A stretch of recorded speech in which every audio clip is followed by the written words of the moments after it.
ఓం శుభంకర్యే నమః. అగజానన పద్మార్కం గజానన మహర్నిశం అనేకదంతం భక్తానాం ఏకదంతముపాస్మహే.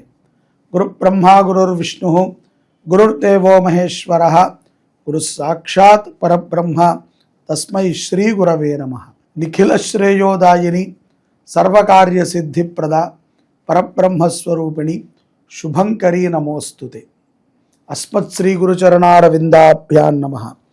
శ్రీ మహాగణేశాయ నమః. ఆదిత్యాది నవగ్రహ దేవతాభ్యో నమో నమః. ఓం శ్రీ శుభంకర్యై నమః. శ్రీ శ్రీ శ్రీ గణపతి సచ్చిదానంద సద్గురుభ్యో నమో నమః. మిథున రాశి వారికి జూలై మాసంలో గల గోచార ఫలితాలను తెలియజేస్తున్నాము. శ్రద్ధగా ఆలకించండి. ఈ మాసంలో మిథున రాశి జాతకులకి పని ఒత్తిడి అధికంగా ఉంటుంది. ఉద్యోగస్తులకి ఈ అధిక పని ఒత్తిడి చేత కొంత అనారోగ్య సమస్యలు కూడా వస్తాయి. ఇక్కడ పని ఒత్తిడి అంటే గతంలో తప్పించుకున్న పని ఇప్పుడు చేయటమా, లేకపోతే రాని పని మనము చేయటమా అనేటువంటిది పక్కన పెడితే ఇతరుల యొక్క పనిని కూడా మీరు చేయాల్సి వస్తుంది. ఈ సందర్భంలో ఉద్యోగస్తులు కొన్ని జాగ్రత్తలతో ఈ మాసాన్ని గడపాల్సి వస్తుంది.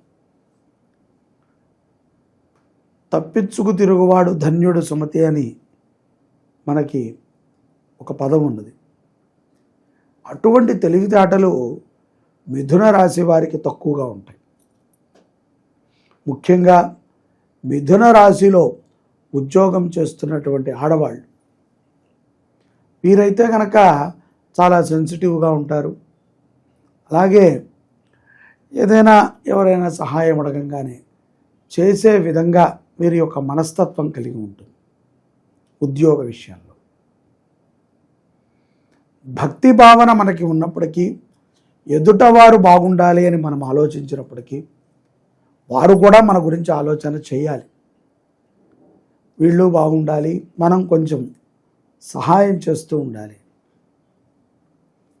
తరచూ మనమే అందరికీ సహాయం చేయటము, మన మీద ఆధారపడి వాళ్ళు బాగుంటూ మనని ఎదుట మాటలు అంటూ ఉంటే కొంత ఇబ్బంది పడాల్సి వస్తుంది.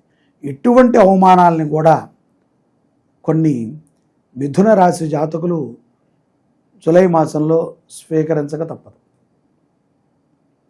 అలాగే ఆప్తుల నుంచి అశుభ వార్తని కూడా మిథున రాశి జాతకులు ఈ మాసంలో వింటారు. కొంత ఇబ్బంది కలిగిస్తుంది. సడన్గా ఒక ప్రమాదము మిథున రాశి జాతకులని కలిచివేస్తుంది. వ్యాపారస్తులు కూడా అంతా సంపాదన బాగానే ఉంటుంది, కానీ కొంత మగతతనముతో అజాగ్రత్తతో కొంత నష్టాన్ని చవి చూడాల్సి వస్తుంది. కోర్టు వ్యవహారాలు మిథున రాశి వారికి రాణిస్తాయి.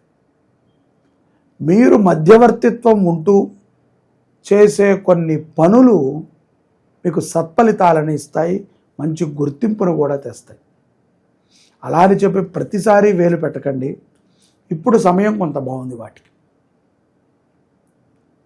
ప్రతిసారి కనుక మీరు వేలు పెడితే ప్రమాదాన్ని చెవి చూడాల్సి వస్తుంది. ఇక్కడ మిథున రాశి జాతకులు, విద్యార్థులు చక్కటి విద్యాబుద్ధులని, లక్షణాలని కలిగి ఉంటారు. చెడు వ్యసనాలని వదిలి మీ యొక్క జీవితంలో మంచి మార్గంలో వెళ్ళటానికి ప్రయత్నం చేయండి. చాలామంది విద్యార్థులకి ఏవేవో అవలక్షణాలు అంటుతూ ఉంటాయి. అటువంటి మిత్రులే చేరుతూ ఉంటారు. మీరు జాగ్రత్త పడితే చక్కటి విద్యాభ్యాసాన్ని చదవగలుగుతారు. అలాగే క్రీడారంగం వైపు ఉన్నటువంటి మిథున రాశి జాతకులు చక్కగా రాణిస్తారు. ఇప్పుడు కనుక మీరు తీసుకునేటువంటి కొన్ని నిర్ణయాలు ఫ్యూచర్లో మీకు మంచి భవిష్యత్తుని అనుగ్రహిస్తాయి. మిథున రాశి జాతకులకి ఆరోగ్యము కూడా చాలా దృఢకాయంగా ఉంటుంది. మొండితనముతో కొన్ని పనులను చేస్తూ ఉంటారు.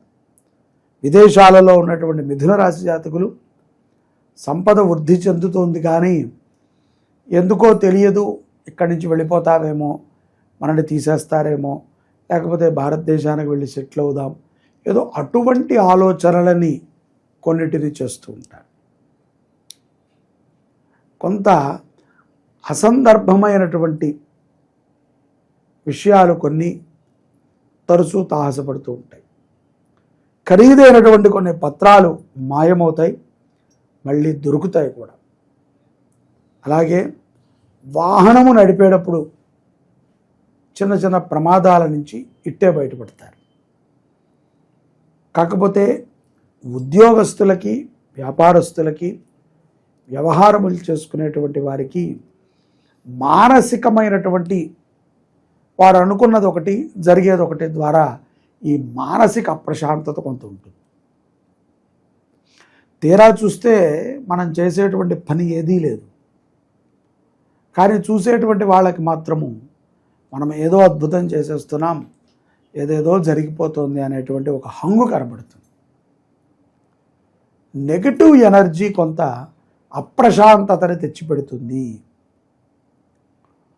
ఈ యొక్క జూలై మాసంలో పౌర్ణమి తర్వాత సంపద వృద్ధి చెందేటువంటి ఆలోచనలను చేస్తారు. అలాగే స్థిరమైనటువంటి ఆస్తులను కొనుగోలు చేస్తారు. ఆగిపోయిన కొన్ని పనులు ముందుకు సాగుతాయి. కోర్టు యందు మీకు బలమైనటువంటి వాదనలు వినబడినప్పటికీ విజయాన్ని సాధించగలుగుతారు. కొంతమంది ఇతరుల యొక్క సంపద మీద ఆధారపడాలి, ఇతరుల యొక్క కష్టం మీద ఆధారపడాలి అనుకునేటువంటి వారిని గ్రహించగలుగుతారు. ఇప్పటికైనా కొంత మనం మారాల్సి వస్తుంది. మారండి. మారితేనే మనము రానున్న రోజుల్లో మన సంపదని మనము చక్కగా చూసుకుంటం జరుగుతుంది, మన కుటుంబాన్ని మనము కాపాడుకోవటం జరుగుతుంది. అప్రశాంతతమైనటువంటి వాతావరణాలైంది బయటపడాలి. క్షేత్ర దర్శనములు చేయండి. మీ దగ్గరలో ఉన్నటువంటి సుబ్రహ్మణ్య క్షేత్రము కానీ, వెంకటేశ్వర స్వామి దేవాలయాలకు కానీ వెళ్ళండి, దర్శనము చేయండి. ఏమీ మనం పూజ చేయించుకునేటువంటి స్తోమత లేకపోతే సేవ చేయండి, సేవతో ఉండండి, సేవాభావంతో పనిచేయండి. ఏదో ఒక సర్వీస్ మనం చేయండి. అలాగే గోమాతని రక్షించే విధంగా మీ ఆలోచన ఉండాలి. గోమాతని రక్షించటము అంటే ఏదో మనకి దారిలో కనబడినప్పుడు ఒక అరటిపండు పెట్టడం కాదు. అది ఒక బాధ్యతగా తీసుకుని ఆ బాధ్యతని పరిపూర్ణముగా మనము నిర్వర్తించాలి. ఒక ఆవుని అడాప్ట్ చేసుకుని పోషించే స్తోమత ఉంటే తప్పనిసరిగా గోమాతని పోషించండి. ఆడపిల్లలు ఎంతో ధైర్యంగా ఉండాలి. అనవసరమైన వ్యక్తులతో పరిచయాలను పెట్టుకోవద్దు. ఎవరితో కూడా అసందర్భంగా కాంటాక్ట్లోకి వెళ్ళకండి. గోమాత పూజ వృషభ రాశి వారికి జూలై మాసంలో ఎంతో ప్రశాంతతనిస్తుంది. అలాగే ఎంతో ధైర్యాన్ని, ఆరోగ్యాన్ని కూడా ఇస్తుంది.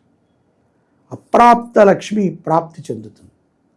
ఎవరైతే గనక మిథున రాశి జాతకులలో సంతానము లేక, వివాహం కాక బాధపడుతున్నారో అటువంటి వారు మేము చేస్తున్నటువంటి షట్షణ్ముఖ క్షేత్ర కళ్యాణోత్సవాలలో పాల్గొని సుబ్రహ్మణ్యేశ్వర స్వామి అనుగ్రహాన్ని పొందండి. శ్రీ సుబ్రహ్మణ్యేశ్వర స్వామి వారి దివ్యక్షేత్రాలు తమిళనాడులో మనకుంటాయి.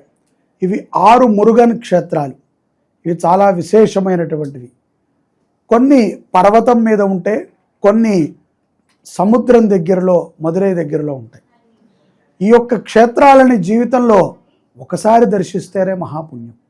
అటువంటిది ఈ యొక్క క్షేత్రాలలో ప్రతి క్షేత్రములో కూడా మన శుభంకరి దేవాలయం నుంచి ఉత్సవమూర్తులను తీసుకువెళ్ళి కళ్యాణోత్సవాన్ని చేయించి 7వ కళ్యాణాన్ని కుక్కే సుబ్రహ్మణ్యేశ్వర స్వామి వారి సన్నిధిలో చేసి 8వ కళ్యాణం ఆషాఢ కృత్తిక అంటే ఆఢీ కృత్తిక స్వామివారికి సుబ్రహ్మణ్యేశ్వర స్వామిగా శరవణ భవుడిగా నామాన్ని స్వీకరించినటువంటి రోజున మన దేవాలయంలో 8వ కళ్యాణాన్ని చేస్తున్నాం. ఈ 8 కళ్యాణాలు కూడా మనలో ఉన్నటువంటి 8 కామ్యాలకు ఉపయోగపడుతుంది. మొదటి కామ్యము వివాహం, రెండోది సంతానము, మూడోది పుట్టినటువంటి సంతానము ఆరోగ్యంగా ఉండటం, నాలుగోది సంసార జీవితం బాగుండటం, ఐదోది కోర్టు, ఆరవది మనకి ఉన్నటువంటి మానసిక చాంచల్య దోషాలన్నింటినీ కూడా నివృత్తి చేసేది, ఏడవది శారీరకముగా మనకి ఉన్నటువంటి బాధలు, ఎనిమిదవది అత్యంత విశేషమైనటువంటిది, ఇవాళ రేపట్లో పిల్లలకి మాటలు రావట్లేదు, చాలా మగతగా ఉంటున్నారు, ఎంతకాలమైనా సరే ఈ యొక్క ఆర్టిజం ప్రాబ్లం చేత మాటలని పలుకులని పలకలేకపోతున్నారు. అటువంటి ఆర్టిజం సమస్యల నుంచి తొలగించబడుతుంది. కాబట్టి ఈ కళ్యాణోత్సవంలో ప్రతి ఒక్కరూ కూడా పాల్గొని శ్రీ శరవణ భవ సుబ్రహ్మణ్యేశ్వర అనుగ్రహాన్ని పొందండి.